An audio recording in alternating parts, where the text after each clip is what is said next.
आज से ठाट मिला है ना तो भी समझ लेना भगवान की बड़ी कृपा हुई हो। कुछ खाने को अच्छी गुलाब जामुन रसगुल्ला इमारती जलेबी मिल रही है तो भगवान को धन्यवाद देते रहना हो कि ये भगवान बड़ी कृपा करी है तुमने। मनुष्य से तो जोरदार पक्षी होता है साहब, जितनी बार दाना चुगता है उतनी बार भगवान को नमन करता है, मुंडी झुकाएगा। दाना जब चुगेगा, चुगता जब है जब मुंडी उस सरकार के आगे झुका देता है। किसके आगे? उस परमात्मा के आगे। मनुष्य से अच्छा तो पक्षी है जो जब जब दाना चुगता है, चुगने से पहले अपनी मुंडी को झुकाता है कि परमात्मा तुझे धन्यवाद है जो मुझे खाने के लिए एक दाना तो दिया है तुमने, एक दाना मुझे दिया। वो पक्षी बार बार जितनी बार दाना उठाता है उतनी बार मुंडी झुकाता है, अपनी गर्दन को, अपने मुख को, अपने शीश को झुका देता है। उस दाने को उठाने के लिए नहीं झुकाता, वो परमात्मा को धन्यवाद देने के लिए झुकाता है कि तेरी कृपा से मुझे ये दाना खाने को मिल रहा है। अब ये तो पक्षी हुआ कि जब जब खाता है तब तब वो अपनी चोंच को, अपनी मुंडी को, अपने गले को, अपने शीश को बार बार झुका रहा है, परमात्मा को बार बार धन्यवाद दे रहा है। वो परमात्मा के आगे मस्तक को बार बार झुका रहा है, बार बार प्रणाम कर रहा है कि तेरे बल पर मुझे एक दाना खाने को मिला, तेरे बल पर मुझे ये दाना खाने को मिल रहा है। जितनी बार पक्षी शीश झुकाता है उतनी बार मेरे बाबा विश्वनाथ को, मेरे शंभू को, मेरे ओघड़ी को, मेरे त्रिकालदर्शी, मेरे कैलाशी, मेरे अविनाशी, मेरे कुबेर भंडारी को बार बार धन्यवाद देता है। और एक इंसान दिन भर खाता है पर धन्यवाद देने का टाइम 2 समय बना रखा है। हम 2 अगरबत्ती सुबह लगा देते हैं, शाम को दिया लगा देते हैं, उतनी देर में भगवान का कोटा पूरा कर देते हैं। मतलब भगवान को भी काम के रूप में।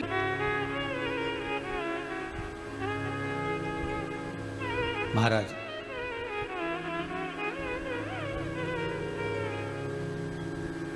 केवल मंदिर जाने पर परमात्मा कभी नहीं मिला रे बाबू। पोथी पढ़ पढ़ जग मुआ, पंडित भयो ना कोई, 2.5 अक्षर प्रेम का पढ़े सो पंडित हो। वो 2.5 अक्षर है कौन सा?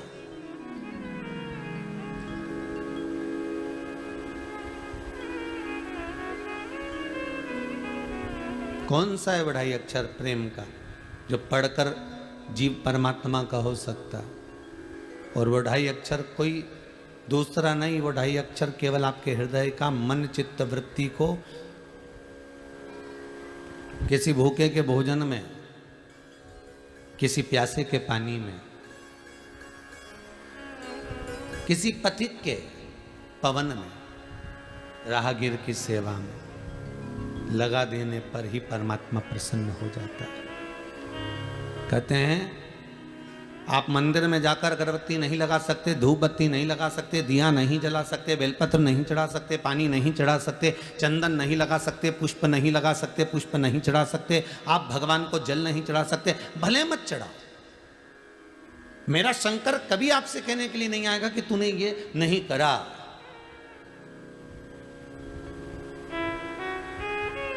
कभी नहीं कहेगा।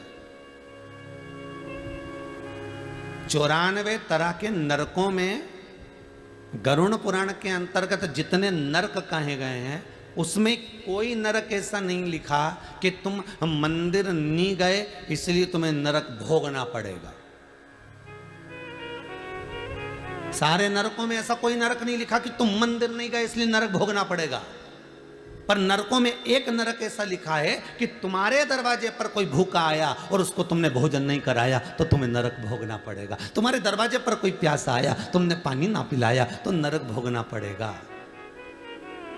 तुम्हारे दरवाजे पर कोई पथिक आया, राहगीर आया और तुमसे मार्ग पूछा, तुमने नहीं बताया तो भोगना पड़ेगा।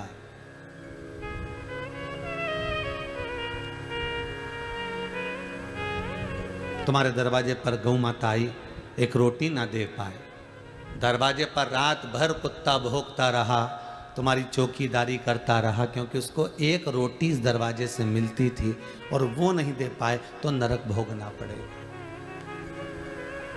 किसी वृक्ष के नीचे चींटियां बहुत सारी हो रही है, थोड़ा सा जाकर आपने एक भाग नहीं डाला, नरक भोगना पड़ेगा। वो आस लगाकर बैठी हुई, बहुत अरमान लेकर बैठी हुई, उसके बाद भी हम उसको कुछ ना दे पाए। गरुड़ पुराण में ये नहीं लिखा कि आप मंदिर नहीं जाओगे तो नरक भोगना पड़ेगा। गरुड़ पुराण कहती है कि किसी पथिक को, किसी राहगीर को, किसी भूखे को, किसी प्यासे को, किसी अन्य को जिसको जरूरत है उसको नहीं दे पाए तो भी नरक का काम, तो भी नरक है।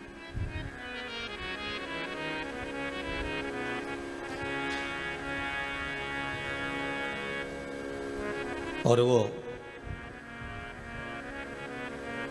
कहते हैं ना, स्वयं खा लेना सुकृति है,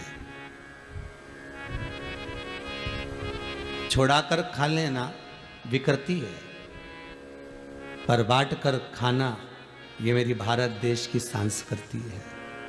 यही भारत भूमि की संस्कृति है। बड़ा भाई ताने पर ताना दे दे, गाली पर गाली दे दे, अपशब्द पर अपशब्द कह दे। छोटा भाई ताने पर ताना दे दे, अपशब्द पर अपशब्द कह दे, गाली पर गाली दे दे। देवरानी कितनी भी गाली दे, जेठानी कितनी भी गाली दे, ननंद कितनी भी गाली दे, सास कितनी भी गाली दे, अपशब्दों पर अपशब्द कह रही हो, वाणी पर वाणी कह रही हो, गाली पर गाली दे रही हो, पर फिर भी आपकी चेष्टा, आपकी एकाग्रता, आपकी चित्त वृत्ति, आपका मन, सास गाली दे रही है बहू को, वो दे। बहू अगर कुछ कह रही है उसकी मर्जी, वो कहे, मना नहीं, पर निवेदन इतना है उसके कर्म,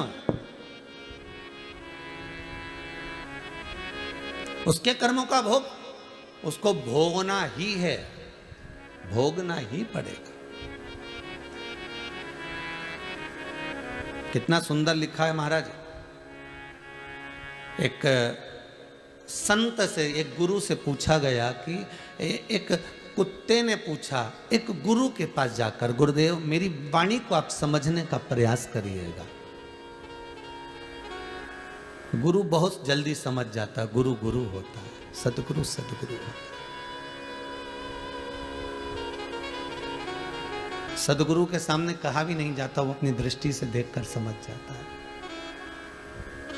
गुरुदेव मेरी वाणी को थोड़ा समझिएगा। गुरुजी बोले, बोल क्या बात है।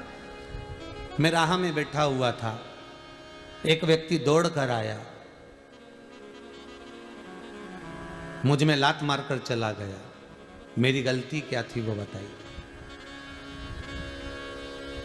कभी कभी आपके साथ में भी हुआ होगा, कुत्ता बीच में बैठा होगा या कुत्ते का बच्चा बीच में बैठा होगा और आप जाते जाते उसको लात मार दी है, आप जाते जाते उसको कुछ कर दिए हैं और उसको डंडे से मार दिया, पत्थर मार दिया, लात मार दिया, मान लो आपने कुछ कर दिया है उसके लिए, तो वो कुत्ता गुरु से पूछ रहा है मैंने गलती क्या करी है वो बता। तो कुत्ता कहता है कि मेरी गलती गिनाई जाए, तो गुरु कहते हैं गलती तेरी इस जन्म की नहीं है।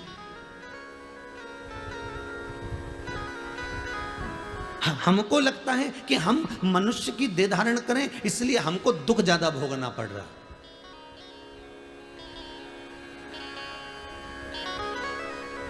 हम मनुष्य की देह धारण करें इसलिए दुख हमको मिल, नहीं नहीं नहीं, ऐसा नहीं है। जिस योनि में रहोगे, 84 लाख योनियां जो मानव की मिलती है, 20 लाख योनि तो ये पेड़ पौधे की है। जितने तुम्हें पेड़ पौधे नजर आए इस पृथ्वी पर, समझ लेना 20 लाख योनि वृक्ष की, पौधों की, पत्तियों की है, दुर्वा की है। 20 लाख योनि केवल इन वृक्ष जैसे खड़े ठूट जैसे पड़े रहना पड़ेगा। पानी भी गिर रहा है, गर्मी भी पड़ रही है, ठंड भी पड़ रही है, एक जैसे लोग पत्थर उठा उठाकर मार भी रहे हैं। 20 लाख योनि में से ये जितने पौधे होते हैं, जितने वृक्ष, से कोई फर्क नहीं पड़ता। संसार में यदि आपको लोग जानेंगे तो आपके कर्म से जानेंगे। पहले कथा में कहा था व्यक्ति बनना सरल है पर व्यक्तित्ववान बनना कठिन है।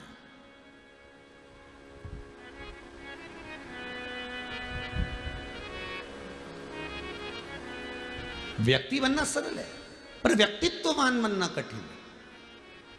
एक ही नाम के ना जाने कितने लोग होंगे साहब, भेरू भेरू भेरू भेरू। कौन? जम के बोलिए जरा। गुरु। एक मां भी अपने बच्चे का दोष नहीं बताएगी, छुपा लेगी। एक पिता भी अपने बच्चे का दोष नहीं बताएगा, छुपा लेगा। अरे गुरु अपने शिष्य के सामने मुंह पर बोल देता है, तू ऐसा है, तूने क्यों ऐसा क्यों करा, तूने बात, तू मोबाइल का ज्यादा प्रयोग क्यों करता है, रख दिया कर, इतनी